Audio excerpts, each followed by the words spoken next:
Got a couple things tonight. We got football, we've got baseball. Happy to talk about whichever one you'd like to talk about. I am currently pretty dead set in what I want to do in my baseball things. Obviously, we don't have a Dodger lineup, at least unless it just happened. I don't think it has yet. Um, that's going to depend on a couple of different things for me. I think there are some ways you can get different on this major league slate. I don't want to talk through every single one, so I'll just say what I'm doing. I did throw up what my ownership percentages were in general, spread out, but I'm sort of trying to condense it a little bit more towards just taking an angle that I like, that I think will be a little bit lower owned.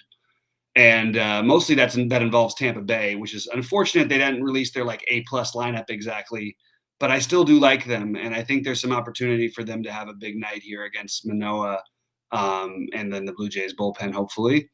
So we will get into that in just a minute. But guys, when you get on in, say what's up. Come, say your takes. Let me know if you have any questions regarding the NFL or MLB tonight, and we will go from there. I'm looking at my NFL stuff right now because I think it's a little bit more. There's a couple guys who we still don't even know about if they're playing or not, and I'm just trying to figure out what the situation is with that. And yeah, so I might not have an exact perfect answer for you, but I will. I'll do my best. Anyway, Major League Baseball wise, here's my general breakdown thoughts. Is it really true that, by the way, I really like, I mentioned Jalen Richard earlier, by the way, for football. I just crossed that out of your brain. It just skipped my head while I was trying to go through my NFL stuff and MLB stuff for the day and my NFL stuff from the weekend.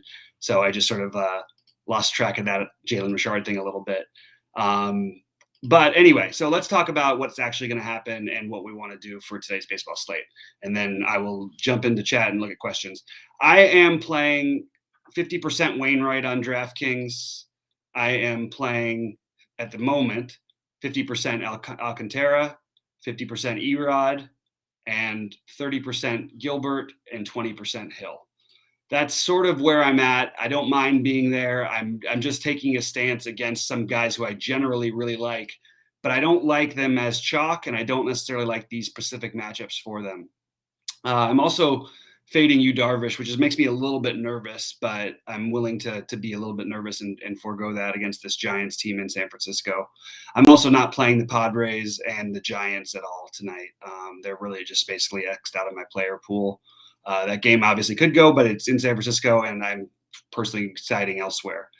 But Gilbert, Rodriguez, Alcantara, and for some reason, the less owned than I would have thought, Adam Wainwright, and I just don't entirely have an answer for you as to why he's going to be as low owned as he is.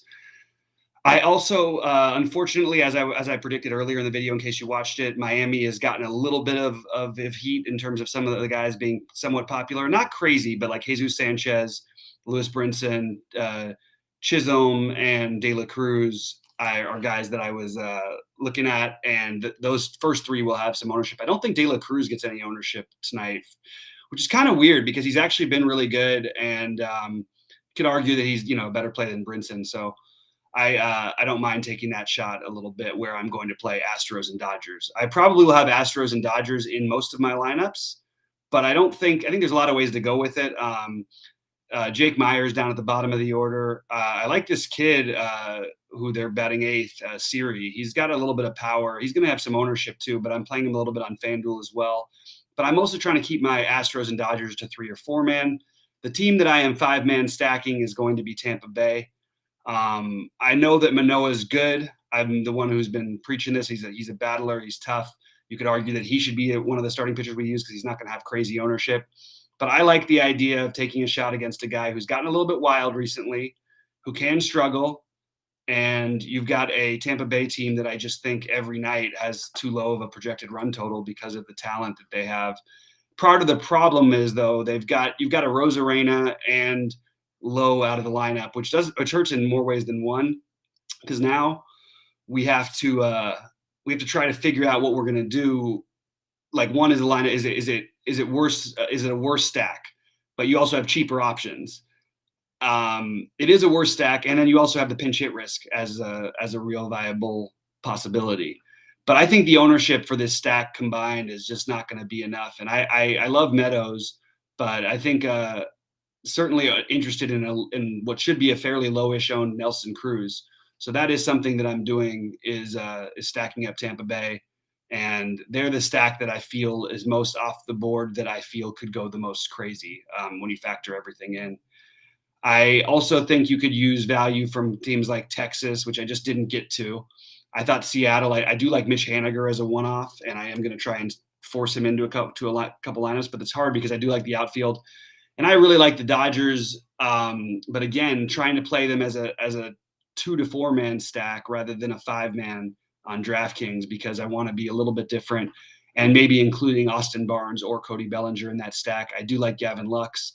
On FanDuel, one thing I did to get a little bit different was to play Lux, Seager, and Turner all in the same lineup, just because, and so you have to use your utility spot because they all cross positions, obviously. It just changes your build a little bit. And I think that it just gives you a little bit of playing the chalk that we like, but while having, maybe a little bit of a lower owned stack in that version. So that's sort of what I'm doing tonight. Nothing out of this world. I think there's a couple other plays that stood out. Bregman's the obvious one. I think that Cattell Marte is an interesting play against Kershaw, as guy who just never gets owned at all, but is just a stud. And Kershaw's coming back from the injured list. There's going to be some of the bullpen in there. And Michael Conforto as another one who fits that category if you're not playing Wainwright. I think at 3,400 is a really, really good power upside spot against Wainwright here. The team that I would have stacked that if I was getting more lineups, I would have gotten to Boston a little bit more than I did. They feel too cheap.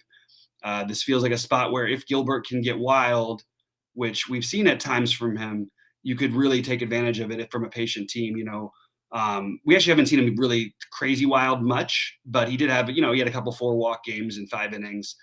He's actually had a better control lately, but he's going to give it more power when he does that. So sort of like a mini stack of Boston, but not really having many builds going that way as I'm high on Tampa Bay. Thanks a lot, man. Nick, appreciate the kind words. Always good to see you there, Jason and Nick and the Ant-Man. Would we stack for Tampa in a single entry? Now, how big is the field in the single entry? Because I do think Tampa's off the board today enough to where I feel comfortable stacking them and that being my differentiator.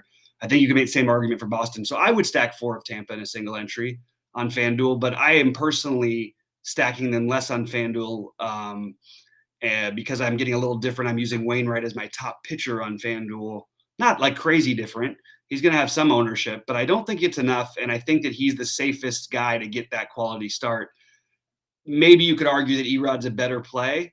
Wainwright has been more consistent, and I'm just sort of going to side with the lower ownership at 1/3 the ownership for a guy who basically goes out there and throws a quality start every single time.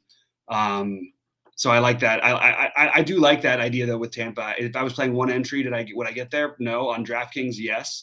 But I think it's a totally viable way to go. What's up, Adam? Good to see you in chat again, buddy. And hopefully we can make some money with some football tonight as well.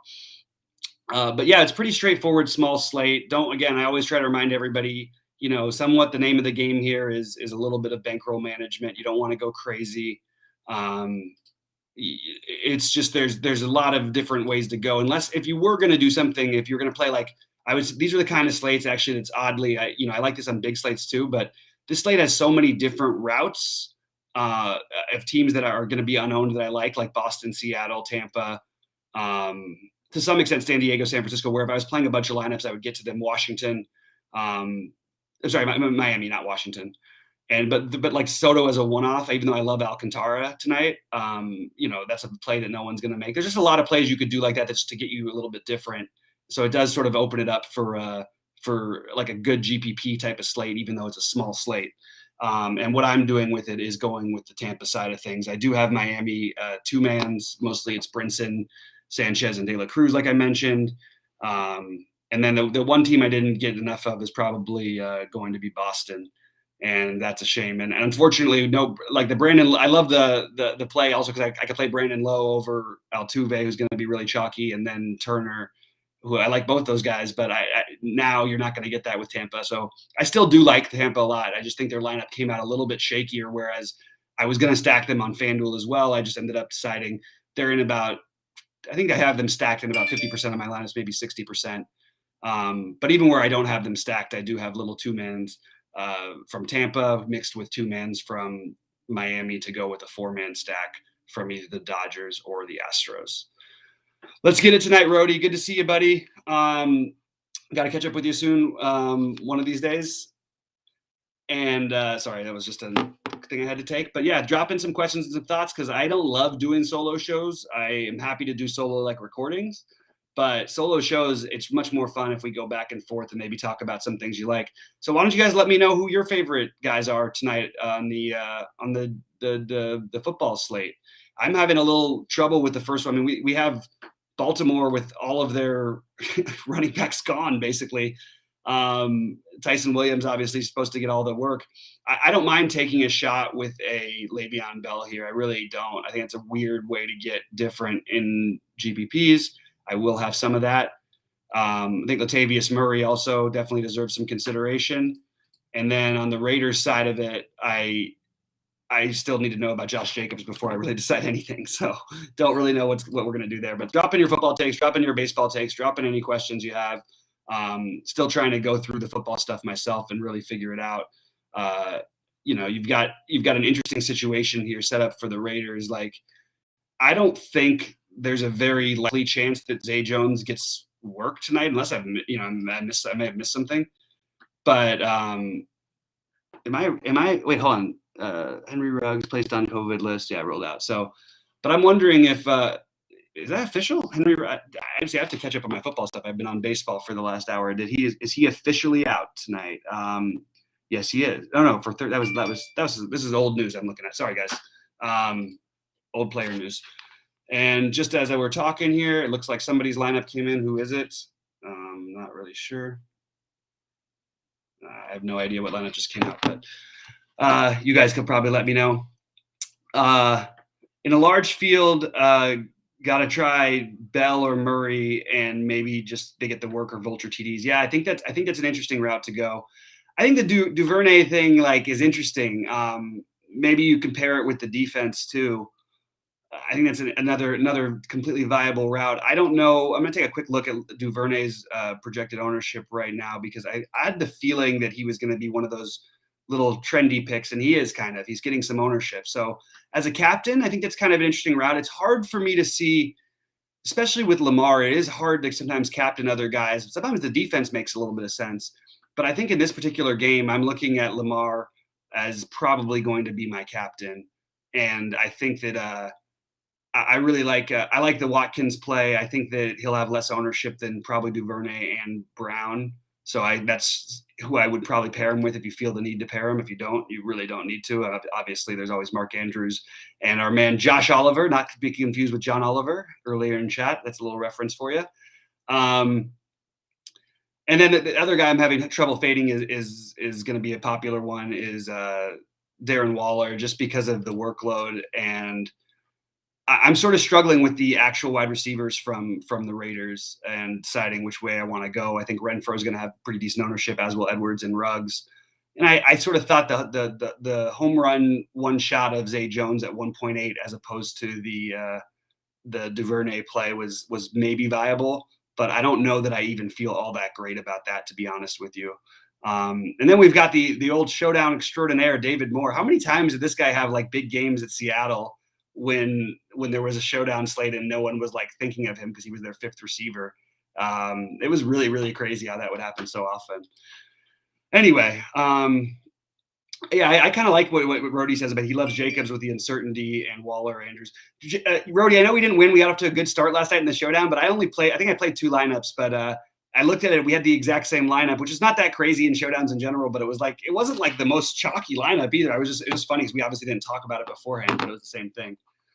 2 hours ago said Bell and Freeman are inactive. I have not. Maybe I missed that piece of news, and obviously I'm going to finish building my lineups after the show. Obviously, I wouldn't play him if he's inactive. That would be a mistake. But if they actually are, that's kind of weird, actually. If they have Bell and Ricard, you're saying are is it Bell and Ricard? You said no, sorry, Bell and Freeman. Okay, I must have missed the update. For some reason, it hasn't changed on my projections yet, but I will update those and we can talk a little more about it because that does obviously change things. Um, what are they doing? I mean, this is really weird. Like, I mean, honestly, if this was like a regular game, like just on the main slate, I would be all over Lamar here, just because this is there's not he's going to take up a bulk of the work. He's going to be the one who gets the work. Tyson Williams, yes, they're going to try and run the ball, all these things, but I'm having trouble keeping Lamar out of my captain spot. Maybe what you could do is you could argue for the Jacobs thing with the uncertainty, as Rody pointed out.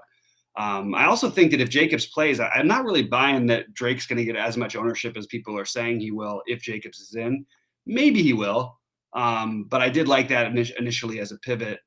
But I don't know if I'm going to be able to do it. I don't know if I'm actually going to get to it much. It's one of those plays that I liked, and if I was building a 150, but I'm not doing that tonight. So anyway,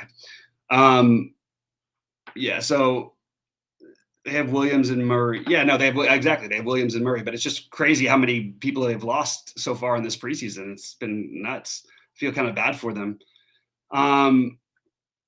Yeah, I guess that maybe just to playing the Murray would be an interesting route to go. Against his old team, yeah, I'm still undecided on football. It's a little bit frustrating because I know I would like to know more, but I want some clarification of exactly who's playing, and I've still got those guys projected, Le'Veon and just Le'Veon. Actually, I don't have Freeman projected, but I did think that he was. I didn't have him as out anywhere. So if you guys do have that, if it was an RG update, I'm sure it's legit. I just haven't seen it myself, so I can't change my numbers until I actually do eliminate him. Any love for Edwards? So Edwards is, look, it's just going to be, it's a pick your thing. I think that the receiver that I prefer the most in general, like if we were playing a real slate, would probably be Ruggs. The Ruggs and Edwards should be basically the same amount of ownership. I think Edwards is more likely to catch more passes. I think Ruggs is more likely to hit a big play or two. Renfro is 2.8 and has the same reception prop as Brian Edwards, which is the most on the team. It's kind of interesting to think about that.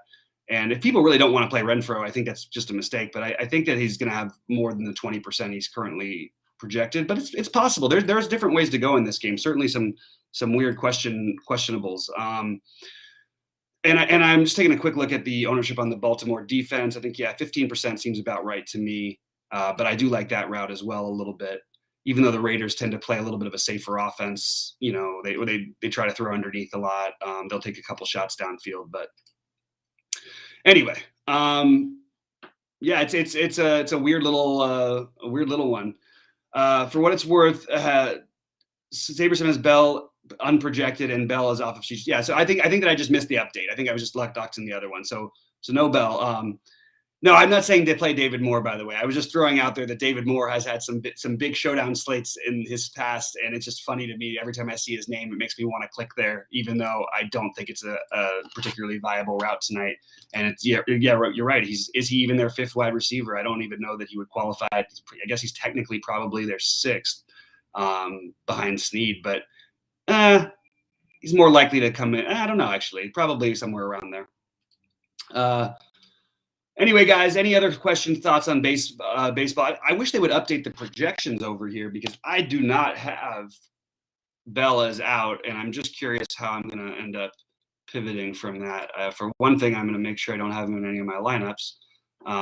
But the other thing is going to be what am I going to do? Do I feel comfortable playing this game without taking a Baltimore running back when I like Baltimore to win this game? I don't think that's necessarily the best route to go. One other very viable play tonight, and I'm sure this is not going to sneak past anybody, is it's always viable to play Justin Tucker. The guy can put up a good number, and he's not like I've seen him on these showdown states like 68, 7,800 because he, back in the old days when he was just hit 350 yarders a game, basically, it felt like. So I do like Justin Tucker quite a bit as well tonight, and I think that Baltimore scores a lot. And I think that he's got a chance to, I expect him to be near double digits tonight.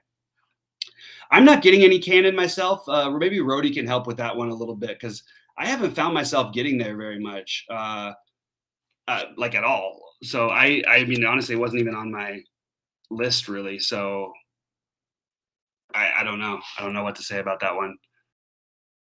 Maybe I'm missing something on this. Yeah, I don't know. I don't have any of it. Um, all right. Yeah, regular RG still does have Bell. Not the Blitz doesn't. But that's why I was throwing off the numbers a little bit. I am gonna have to relook at numbers with, and I'm unfortunately not gonna be able to do it while I'm on the air. But maybe that is an interesting route, is to give Trenton Cannon a shot. Um, I think that is viable. I just don't think it's like ideal. I think they are going to probably stick with their main guys with Williams and Murray now. But there is a chance he could come in and play, get a few snaps. I don't know how many snaps. I'd love to get a snap projection on some of these guys, but I don't have that right now, unfortunately, because it's still a little too far before game time to do so. But I am. It's weird. This is what I like to do in showdowns with Carr. Look, he can always have a game, sure, but my path with him is, all right. I'm gonna take the receivers who catch all the passes, because he'll just dump it off a million times. Doesn't need to throw anything all the way downfield. No reason he has to throw for hundreds and 300 yards or anything. And then all those underneath passes to Renfro, to all these guys. So I'd rather play. I think my builds will be two receivers from the Raiders with Jacobs, or just two receivers, and then I will play basically Lamar as my captain with a combination of the defense, Justin Tucker, and I'm deciding between which running backs now once I get my information updated. That's where I'm at with that one. But I don't think like I don't think I'm going to do the Kenyon Drake thing that I was talking about. Do I like Logan Gilbert as a single entry pitcher? I think Logan Gilbert as a chalky-ish pitcher. First of all, I think the kid is phenomenally talented. I think he's awesome. But I don't want to play a chalky Logan Gilbert against one of the best offenses in baseball, personally, in a FanDuel tournament. I know that other people will. If he was not going to be owned, that'd be one thing. He's way too cheap. He probably still puts up a decent enough score. But if you're trying to win a tournament, I think that I'm going to take the guys who I feel like are going to be the safest to get me there. If they're safer and they're lower owned, I don't even care what the price is. It's so easy to work out whatever you want on FanDuel. I like these cheap Houston bats, so I don't have any problem just avoiding him almost entirely. That's where I'm at on FanDuel. I actually don't have any Gilbert anymore on FanDuel. I actually just crossed him off, so that's where I'm at. With that said, guys, I think I'm probably going to get out of here. I don't think there's anything much. You see, so let's see what Rody says. Actually, he says he may go skinny with Lamar and Andrews, and then 4 Raiders. Yeah, I think that's not a bad route. I think you want, the Raiders. You could get a lot. I mean, you might get on the PPR side of things. Like they could throw the ball a ton if they get down big here, and I just don't know if I need to if I play Lamar, I might play just Lamar, and I'm trying to decide. It's probably going to be. Will Williams if I do play him, but I don't mind the idea of taking Lat Murray shots either, and I don't mind if you want to play both those guys. I think you could actually play both those guys with Lamar, and that's going to be a very, very unusual build. And then you get the cheap Raiders wide receivers to go with it. That's kind of cool, actually. I kind of like that build a little bit now that I think about it. It's pretty easy to do actually as well. So that's where I'm at, guys. Really appreciate you guys tuning in. Sorry it's not more exciting slate today. We do have a full one tomorrow for baseball. I hope everybody crushes it tonight in NFL. I'll be in the Discord, and we can catch up after that. We can catch up in there. So good luck to everybody tonight. I hope you all crush it, and let us know how you're doing.